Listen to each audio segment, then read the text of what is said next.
Welcome everyone to another edition of Play It Through, and on this edition is Kungfu Heroes, brought to us by Culture Brain. Kungfu Heroes, also known as Super Chinese in Japan, was based on a Japanese-only arcade game known as Chinese Hero.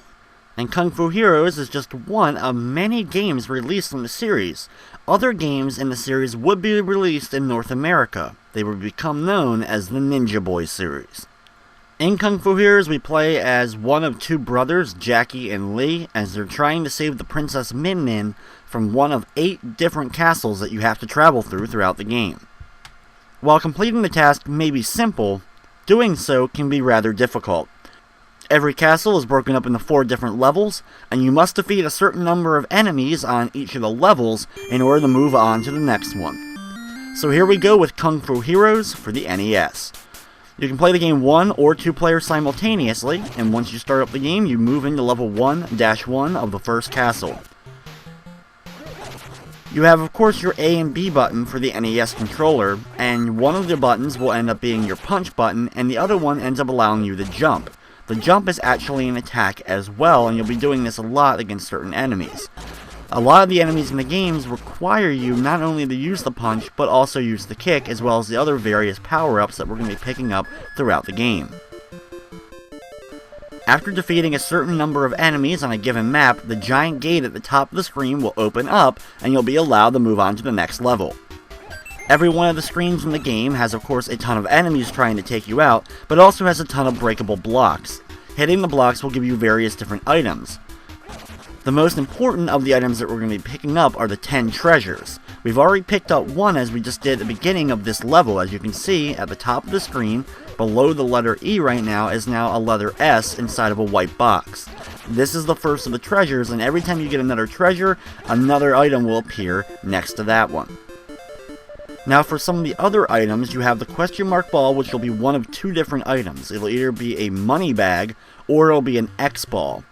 The money bag, you collect 5 of them, you get 1 E-ball. You collect 5 E-balls, you get an extra life. If you get an X-ball, the current count of money bags that you currently have in your inventory will instantly drop down to 0, whether you have 2, 3, or 4 of the actual money bags. Early on in the game, and we'll probably grab again, the G-ball actually allows you to use a fireball move. Similar to Mario, every time we actually attack in the game though, we will end up launching out a fireball as well. It only lasts for a certain amount of time, but can be very useful for taking out enemies, especially ones all the way across the opposite side of the screen from you. We're now in level 1-4, the final level of the first castle. Now there's no bosses really in the game, but there are giant boss-like characters, for example, this guy right here. The Unigon is one of 2 giant monsters that you can fight in the game, this along with the dragon. Though the Unigon is much more of a boss character, since he's the only one who will appear on the screen at a given time. When he comes on screen, he'll run around firing fireballs straight out from him, as well as just being so big he'll easily be able to hit you, and after a certain amount of time he'll go off screen. Later on, when we get the sword ability, we'll be able to actually take him out, but even then it can be rather difficult. Most of the time, we're just going to have to wait for him to run off screen and get rid of himself so we can actually continue fighting other enemies in the level. At the beginning of level 2-1, I grab another one of the hidden treasures, the first of the 2 scroll items you get in the game. Of course, every enemy is different in the game. We have our kind of default enemies that we've been taking out already. You have some enemies like the coffins or the little kind of worm leech-like enemies that you actually have to jump on in order to get rid of. And then you have these guys right here. These guys aren't too bad, as what they mainly do is just do a jumping attack towards you. Just make sure that when they do that jumping attack, you either run underneath the jumping attack itself, or back far enough away, so that when they land, they don't end up hitting you. It is one-hit death in this game, and thankfully though you respawn immediately back on the same screen. There's plenty of ways to get extra lives in the game, and you can only hold up to 9 though at a given time. Some of the other items that I didn't mention already are the keys, which open up, for example, the bonus rooms, which we're entering for the first time in the game. The bonus rooms, well, they're just a bonus room. You go around collecting, of course, the E-balls as well as apples in order to increase your score. As you can see in the top of the screen, you have your life count, next to that your E count, you have your current power level for your fist, and then the current amount of money bags we have as well. Leveling up the power level of the fist will allow us to take out other enemies in the game that we normally can't take out unless we have a certain amount of power. And even then, some enemies cannot be taken out by normal means. I know, it's extremely complicated, but there's only a little bit more I think I have to mention before we can kind of really focus on just the enemies in the actual game itself. There are a couple more items that I hadn't previously mentioned besides the treasures, and I'll get to them in just a moment. There are the P-balls, which give you invincibility for a short period of time, but it doesn't protect you from fireballs in the levels, as well as pits or moving walls, which will become a hazard later on in the game. And now it's time for, well, the treasures themselves. The first treasure that we got, the one that is the white square with the S in it, it allows you easily to defeat the Mr. Coffin enemies, which are those little walking coffin guy you can see right now at the bottom of the screen of this level. The brown square with the S in it allows you to have a shortened amount of stun time when a cat mage ends up stunning you. The mage-like enemies in the game, when they fire their projectiles at you, they don't kill you, they just stun you for a period of time. And of course, while you're stunned, you won't be able to actually defend yourself and can still lose lives that way. The scroll, the white scroll that we picked up already, is an easier way to actually defeat the cat mages as well as the Medusa cats that we'll be seeing later on as well. After the Unigon runs back off screen again, we continue fighting the normal enemies located in here. The guys with the cannons, you want to of course make sure that you're not standing directly in front of them while they're firing out at you. You have the jumping guys that I've already talked about a little bit. The magicians, the cat mages, of course, as you've noticed, will freeze you in place if you actually get hit by them. These guys are the Bison Commandos. They are just an offshoot of the Kungfu Commando, which was the basic enemy in the game. The purple ones are easily defeated with a normal punch from the fist. However, the yellow guys won't be able to be defeated unless you use a miracle kick. The miracle kicks, in order to use them, you actually have to find them, and they're located inside the different rock formations that we see in each of the levels. When you collect one, you end up getting 5 kicks per one that you end up picking up. To use the miracle kick, you actually have to be standing still and then press the jump button. This will actually allow you to do kind of a double spin in the air, and when you land, whatever you land on, you'll be able to hit with the miracle kick. Certain enemies can only be defeated early on with this kick, so it makes the first couple areas until we get more power up a little bit more difficult. As you can see though, we end up having the second level of power now, so this will make some enemies a little bit easier to deal with. Also, picking up the fireball during this level, we can take out the orange or yellow commandos as well with that. As far as all the items as well as the treasures go in the game, they're in the same spots every time you play the game. Of course, memorizing the key thing for the treasures is the most important thing, including, at the beginning of this level, we go over to that left side, punch that block, and we now have the sword in our possession. The sword is very powerful, of course. You have to actually press A and B at the same time while moving in order to actually pull out the sword to use it. I won't use it a whole lot at first, but late in the game, especially the last 2 castles, I'll be using it almost the entire time. Also located in 3-2 is the mirror. Now this actually protects you against thunderbolts, the Viper's beams, and as well as the coffin beams. You have to be actually facing the attack in order to reflect it, but if you do so, you'll be able to actually just reflect it right back at whatever enemy or off screen. This, however, does not affect the ability to block the cat mage beams. Those will still come at you even if you're facing them and stun you for a period of time. Now also, to level up your power level, you have to find the fist item, which are also located in different blocks around the levels. As you can see right now, we've moved up to level number 3 of the fist ability, but unfortunately we still can't take out these golden dragon guys. To defeat them, we'll have to use the sword ability, but thankfully there's plenty of normal enemies running around as well for me to easily rack that up without even pulling out the sword. In different levels, these will end up springing out of different locations, for example the 2 wells on the left and right upper sides. Of course, these will instantly kill you just like any normal enemy, and you also have to deal with our giant red friend for a while during this level as well.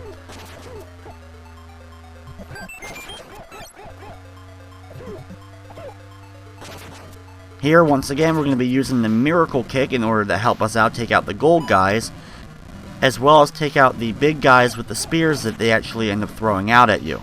Those guys aren't as bad as the other ones that fire projectiles because the spear only goes a little distance and then actually ends up retracting back to him. But you of course don't want to be standing in front of the guys when he ends up firing that spear.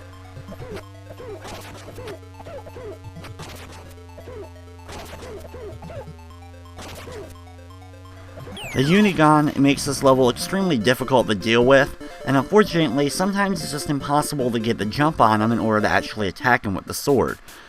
He can only be damaged by attacking him directly in the head, and to do so, of course, you have to be that far up on the screen since he takes up so much space. If he ends up appearing above you, it can be rather difficult to try to get up that high so you can actually end up hitting him. These guys, of course, the Kungfu Commandos, which are the basic enemy in the game we saw at the very first level. Very similar, like we said, to the Bison Commandos, with the yellow ones being a little bit tougher, and the purple ones being easily able to be taken out with a single punch. The other things flying around, the weird head-like enemies, these ones are a little bit different and can only actually be defeated by using a sword attack on them. Thankfully, though, they don't actually kill you when they run into you. Instead, they actually work like a bumper and end up causing you to fly backwards or fly in a different direction when you run into them. Of course, this becomes troublesome because you'll end up getting knocked back right into an enemy, or worse, a pit. Another level with our friend the Unigon. I'm going to do my best to absolutely avoid him while running around, collecting a few extra items along the way. I also picked up another one of the secret treasures, the Brown Scroll. The Brown Scroll ends up slowing down the Unigon, yet it doesn't seem to actually really work too well. He still seems to be about his normal speed. So I'm not sure exactly if you're supposed to be able to activate it. I was never able to actually figure that part out. Also, with the treasure items, a couple of the treasure items will actually appear in different levels, not just one level. Like, for example, the white square that we got earlier on ends up actually appearing not only in 1-2, but it'll actually also appear in 3-1. The same goes for the Mark B, the brown square, that's in 2-1 and 3-1. Not all the items appear in multiple places, but a lot of them do, so if you miss them on the first go-around, you'll be able to pick them up later on. That's also due to the fact there are warps in the game, which can warp you ahead a little bit, though of course I'm not using the warps in this playthrough. However, they work just like the bonus rooms or the break rooms. In this level, we're introduced to the flying Medusa heads. Unlike Castlevania, these ones are a little bit more dangerous because they actually fire out projectiles at you as well. Thankfully, with the powered up attack though, we're able to easily take these guys out, but you don't want to be standing directly in front of them when they're coming towards you. In level 4-3, make sure that we also grab the crystal ball item. Now, the description for the crystal ball item says that it's used to weaken the golem. But I'm not sure exactly what that one means either. I do apologize. I did try to find it, but unfortunately wasn't able to find any information on this particular item other than its basic description. 4-4 is the hardest of the first half of the game's levels. Of course, while dealing with the Unigon, you also have to deal with all the fireballs that are constantly shooting out from the walls above. Deal with this with also the lightning that you'll have to fire back, or make sure that you're at least looking at it when it comes towards you, as long as you have the mirror, of course. As well as, of course, all the other fast-moving enemies. The most annoying part about a particular level isn't just fighting all the enemies. It's once you finally have the door open so you can actually leave a level, all the enemies, as you've noticed throughout the game, speed up immensely. And later on in the game, when you have a lot of enemies and a lot of tougher enemies, especially considering they won't actually stop spawning until you actually finish the level, it can be really troublesome just to get to the top of the screen. So usually I try to be as close to the gate as possible, though sometimes it's really hard to judge exactly how many enemies I have left to kill, while I'm more focused on dodging all the projectiles and just trying to avoid running into particular enemies. Just so you know, though, you have to defeat 12 enemies on every stage, but I'm sure you were able to figure that out after counting all the ones I've been defeating. In 5-2, we grab another new item from one of the treasure boxes and are also introduced to a new enemy, the Dragon Heads. The item we end up getting here is the Candle item. Now, the Candle item we don't actually have to use or anything, but what it does is it actually reveals the hidden traps that are located in level 6-2. The flying dragon heads cannot be defeated unless you end up using the sword on them, but like other levels, there's plenty of normal enemies running around for us easily able to take them out. In level 5-3, we have the slightly less threatening dragon head guys. These, of course, are the commandos that just have dragon heads on top of them. The purple ones, of course, are the weaker of the group, though I'm going to be focusing mainly on just the other normal enemies running around in order to build up my kill count so that I can complete the level.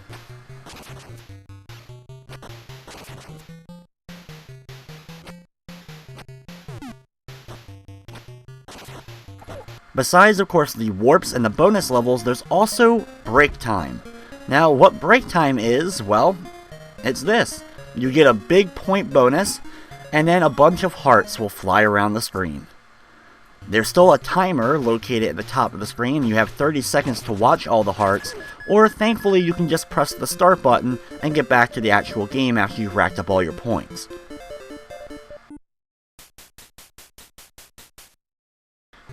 5-4 is another level with the giant wells, but thankfully these wells aren't spitting out fireballs, though we do have another enemy. We've already dealt with guys with dragon heads on them, we have floating dragon heads, but now we actually have the dragon themselves.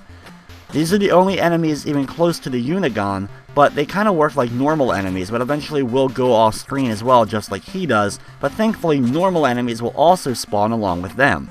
In order to defeat them, you'll actually have to use your sword ability in order to attack their middle area several times in order to actually defeat them. But of course, doing so can be rather difficult trying to get in there because of how fast they move and how much space they end up taking up. Level 6-1 has a couple of giant fire pits in it, which I'm going to do my best to just kind of avoid altogether, though you can jump to the blocks that are moving up and down in order to grab yourself some bonus points, though it's completely unnecessary and really not worth the risk.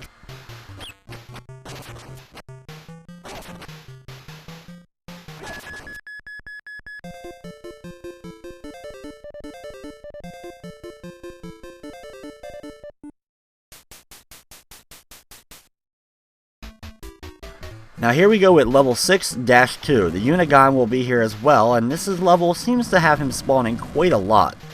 You'll also notice all the traps in the level. Of course, these traps are revealed because we ended up getting the candle item from earlier on in level 5-2. You'll also have to deal with some lightning bolts, so try to take them off screen by looking at them or jump over them to avoid them altogether. Take out some of the normal Bison Commandos before the Unigon ends up reappearing.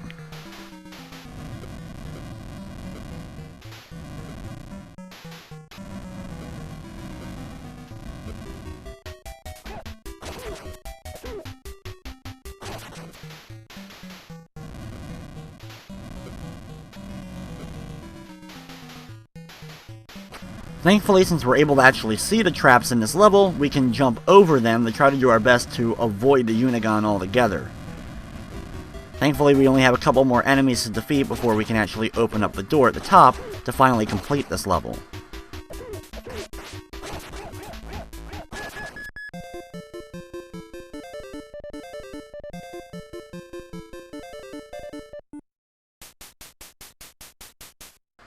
(6-3) also has some giant fire pits like 6-1. It actually has some moving blocks that actually keep going back and forth from the bottom and tops of the screen. You can actually once again jump on these in order to get across, and this will allow you actually to avoid certain enemies. Thankfully, all the enemies are normal, easy to kill enemies, but there's a good variety: the spear guys, the Medusas, and the normal commando guys.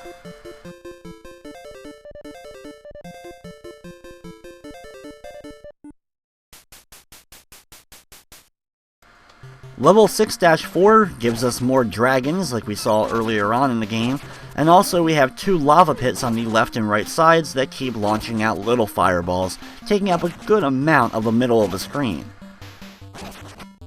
My goal during this area is to kind of avoid the middle of the screen if possible, stay either at the top or bottom, preferably the top so I can have easy access to the gate once I've defeated enough of the normal enemies. Now it's time for the final 2 castles of the game, as we start off with 7-1. Now this is where things start to get tricky in the game, because you're going to have a lot of times where you're going to have only enemies that can be defeated by the sword or by the miracle kick. I start off by normally defeating enough of the normal purple flying dragon heads with the kick before pulling out the sword and start using that on the other enemies. Thankfully you can still jump while having the sword out, but the sword is kind of a little overpowered, so I like to not use the sword until I get to the point where I have to use it.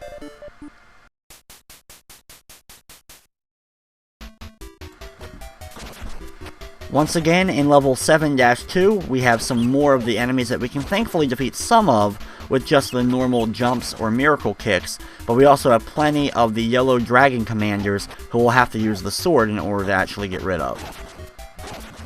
There's also moving blocks spread out throughout the level, and even though it doesn't seem like they would, they instantly kill you if you end up getting hit by them as they move up and down.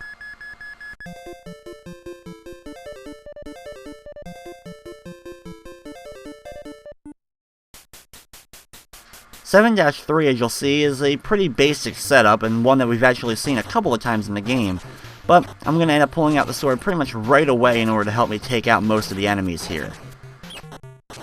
Since there's no Unigon or giant dragons, the level isn't too bad as long as you're able to avoid all the projectiles that are flying around. Thankfully there is a decent amount of space, but you do of course have to watch out still that you don't accidentally fall down one of the pits that are spread out throughout the level.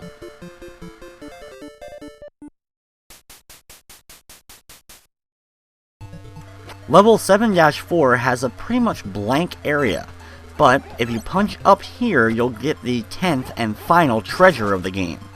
This treasure is the beads, and the beads allow you to see the hidden coffins located in level 8-1. There's also a bunch of the giant dragons that are going to come at you, as well as the normal floating dragon heads. We have the green Unigon, who will appear during this level, which is the first time, really, I'm going to be actually battling him, since I was able to actually get a good jump on him.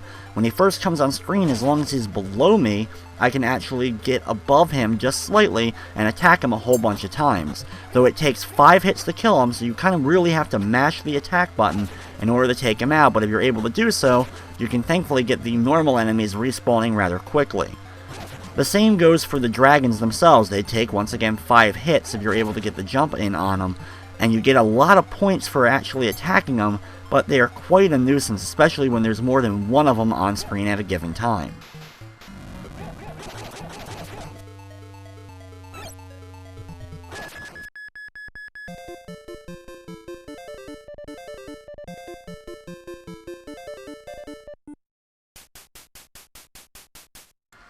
Now we move on to the final castle of the game, and we start off with level 8-1. As you can see, we have coffin enemies spread out throughout this level, and without the beads, we wouldn't be able to see those guys. Thankfully, there's just a lot of the pits to fall into, so as long as you can avoid them and have the beads going into the level, it's not too bad. None of the enemies here require the actual sword to defeat them, so once you defeat enough, we can just easily move on to 8-2.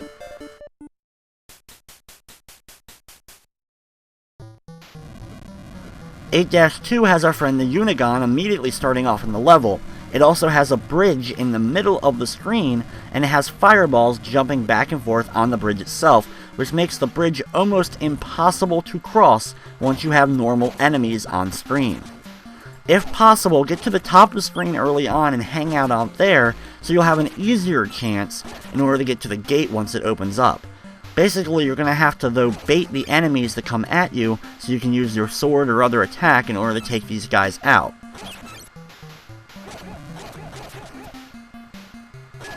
Once the gate opens up, though, it's extremely difficult with all the projectiles flying to get to the gate. This is easily the toughest level, in my opinion, to get to the gate safely.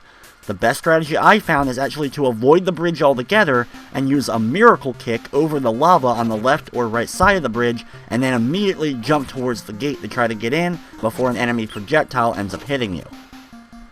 Thankfully, 8-3, while a little tougher and you will have to use the sword, still isn't too bad. There's not as many projectiles I find during this level, and even with the dragon enemies, you can rack up enough kills that you may be able to get to the gate before one of the dragon guys even comes at you. Now time for 8-4, the final level of the game. Being the final level, of course it's going to be pretty tough. We have to deal with the Unigon immediately. We have lightning bolts coming at you. You'll have only enemies you can defeat with the sword throughout this level, and you have 4 of the wells that we've seen earlier on in the game, except all 4 of them are spitting out fireballs towards you. If the Unigon ends up appearing at the top of the screen, I just avoid them altogether, as I prefer to hang out in the middle of the screen. Even though I have to watch out for the lightning bolts, the middle of the screen of course will avoid all of the different wells that are set up. Though, when you get cornered by one of the giant dragons, you'll have to move up sometimes, so just be careful not to get hit by the jumping fireballs. It may take a little while to rack up the kills, but as long as you have a few lives going in, it's not too bad. Once you complete the level, you get the brief ending to Kungfu Heroes.